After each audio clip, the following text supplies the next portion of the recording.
손배꼽 인사. 안녕하세요. 안녕하세요. 위클리브의 문희정입니다. 이학범입니다. 저희가 길고양이 이야기 참 여러 번 했었는데 아직도 사실 길고양이를 싫어하시는 분들 입장에서는 이 길고양이를 돌보는 캣맘, 캣데디들과의 좀 갈등이 있습니다. 네.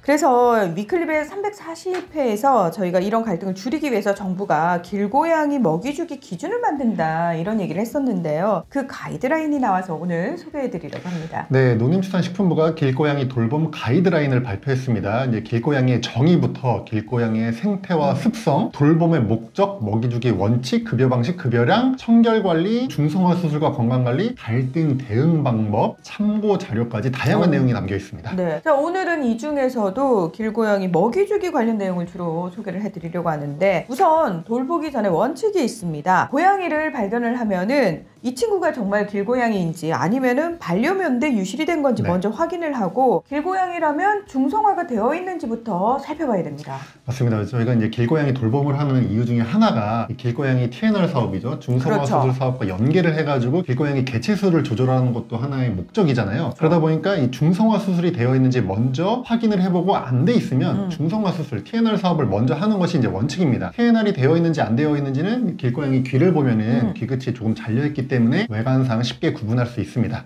네. 그리고 이제 중복급여를 방지해야 되기 때문에 다른 돌봄이 우리 케어테이커라고 하죠. 다른 캣맘 분들에 의해서 얘가 밥을 먹고 있는지를 확인하는 것이 중요합니다. 요거 중요하더라고요. 네. 우리 동네 길고양이는 돌아다니면서 얻어먹고 있어요. 그럼 이제 비만이 되는 거죠. 맞습니다. 네. 예. 자, 그렇게 돌봄이 필요한 길고양이인지 확인한 다음에 이제 돌봄 활동을 시작하면 되는데요. 크게 세 가지 원칙이 있습니다. 저는 이 원칙을 그냥 뭐 딱 제시해 주니까 좋은 것 같은데 길고양이 돌봄의 세 가지 원칙 소개를 좀 해주시죠. 네, 첫 번째 책임감입니다. 단순한 밥주기가 아니라 이제 중성화, 건강관리를 수반하는 행위이고요. 사회와의 갈등이 없이 공존할 수 있도록 도와주는 책임감이 필요합니다. 두 번째로 이제 규칙성인데요. 정해진 시간과 장소에 적당량의 먹이를 주셔야 됩니다. 세 번째는 이제 청결성입니다. 네. 밥자리를 항상 깨끗하게 유지해서 질병의 전파를 막고 민원을 최소화하기 위해 노력하셔야 됩니다.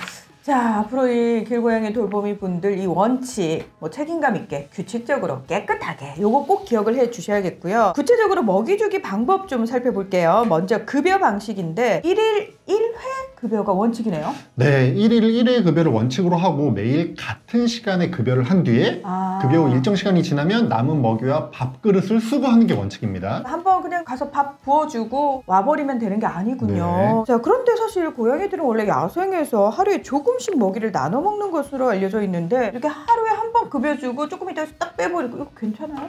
이 부분이 지금 논란이 되고 있습니다. 원래 고양이가 야생에서 하루에 한 12번에서 20번에 걸쳐서 소규모로 식사를 여러 번 나눠서 하는 걸로 알려져 있는데요. 가이드라인에는 최근 연구에 따르면 하루에 한 번만 먹이를 먹는 것이 건강에 더 좋다는 주장 및 조언도 있다라고 이제 설명을 해놓고 있습니다. 제 개인적인 생각으로는 이 길고양이 돌봄 가이드라인을 만든 이유 중에 하나가 이 주변과의 갈등을 좀 줄이기 위함이잖아요. 그러다 보니까 이렇게 1일 1회 급여로 정한 측면도 있다고 생각이 됩니다. 네. 자, 그리고 먹이 급여 장소 이 부분도 저희가 좀 주의 깊게 봐야 되는데 일단 다른 사람들한테 좀 피해를 주지 않으면서 길고양이가 안정감을 느낄 수 있는 그 장소여야 되잖아요. 네. 저도 실수한 부분이 뭐냐면 그냥 길고양이가 보이면은 캔 같은 걸 주는데 그건 아니더라고요, 보니까.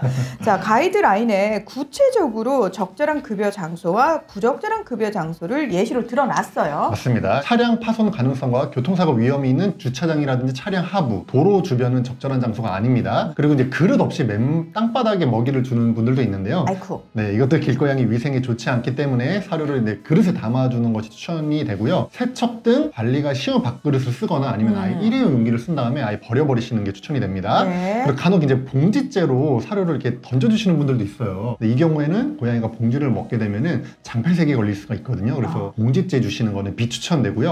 어린이 놀이터 주변, 야생동물 보호구역도 적절한 급여 장소가 아닙니다. 그리고 이제 길고양이 급식소를 만들어서 이렇게 주는 분들도 있잖아요. 맞아요. 근데 이제 이거는 고정형이기 때문에 시의 허락을 받고 설치하는 게 추천이 되고요. 아니면은 요즘에 지자체에서 급식소를 아예 설치를 하고 있어요. 그래서 그렇게 지자체가 직접 설치한 급식소를 이용하는 게 추천이 되고요. 급식소의 경우에도 사료를 급여한 뒤에 일정 시간이 지난 다음에 수거하는 것이 권장됩니다. 사실 살짝 번거로울 수 있는데 이거 되도록이면 좀 지켜야겠구나라는 생각 저도 들으면서 했습니다. 네. 겨울철이 되면 저희가 항상 하는 게 있어요. 모닝 노크 캠페인이요. 네. 길고양이들이 좀 춥다 보니까 엔진 룸에 들어가 있는 경우가 많아서 자동차 시동을 아침에 걸기 전에 항상 이렇게 본네트 똑똑 네. 두들겨가지고 고양이들이 좀 나올 수 있는 시간을 줘야 된다라고 얘기를 했는데 진짜 차량 주변에서는 밥을 주면 안 되겠다라는 생각이 많이 들고요. 중요한 거는 이제 하루에 한 번 주라고 했으니까 네. 한 번 주는 김에 얘 많이 못 먹을 거니까 많이 줄까? 이 생각도 드는데 네. 적절한 급여량에 대한 얘기도 있다면서요? 네, 있습니다. 과잉 급식을 하게 되면 당연히 길고양이도 비만하게 되겠죠. 그러면 질병도 여러 가지 생길 수가 있고 민첩성이 떨어지기 때문에 길고양이는 또 이제 생존과 직결이 됩니다. 따라서 이제 적정한 양을 줘야 되는데 가이드라인에 따르면 고양이가 네. 먹는 것을 한번 지켜보고 한 번에 이만큼 정도 먹는구나라는 걸 먼저 이제 확인한 다음에 급여하는 것이 추천이 되고요. 네. 아예 가이드라인에 1일 권장 섭취량 표를 만들어 놨어요. 그래서 이거를 좀 참고하셔도 될 것 같고요.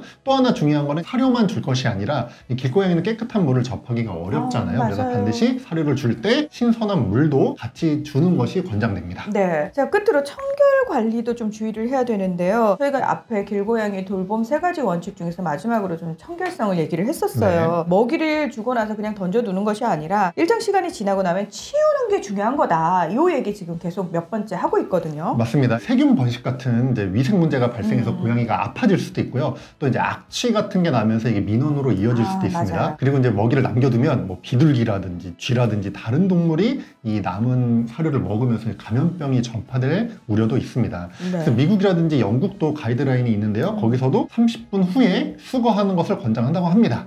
그리고 마찬가지 이유로 위생적인 측면을 고려해서 밥그릇을 매번 씻거나 일회용 용기를 사용한 다음에 폐기하는 게 추천됩니다. 네. 이 외에도 Q&A 방식으로 길고양이와 관련된 구체적인 갈등 상황에서 어떻게 해야 하는지에 대해서 정말 자세하게 잘 나와 있으니까 한번 참고해 보시면 좋을 것 같아요. 자막으로 나가는 길고양이 돌봄 가이드라인 누구나 다운로드 할 수 있습니다. 가이드라인이잖아요. 네. 참고하시면 참 좋습니다 라고 말씀을 드려서 의무사항은 아닙니다만 되도록이면 이거 좀 지켜주셨으면 좋겠는 게요. 그냥 길고양이 불쌍하다고 내가 먹이 한 번 주고 말지의 차원이 아니라 처음에 말한 거 있잖아요. 책임감을 가지고 내가 그 정도의 책임감은 없는 것 같아. 그러면 저는 오히려 차라리 섣불리 시도를 안 하시는 게 맞다. 우리가 반려동물을 키울 때도 그 얘기 하잖아요. 그냥 이쁘다고 키우면 안 된다. 정말 엄청난 노력과 시간과 비용이 들어야 되기 때문에 이 모든 걸 책임질 수 있을 때 키워야 된다라고 말하듯이 길고양이도 그렇게 소중하게 진중하게 고민한 다음에 돌보미로 나서는 게 좋고요. 가이드라인은 되도록이면 좀 지켜주십사 부탁의 말씀드리겠습니다. 오늘 위클리 벳은 여기서 마무리하겠습니다. 함께 해주셔서 고맙습니다. 감사합니다.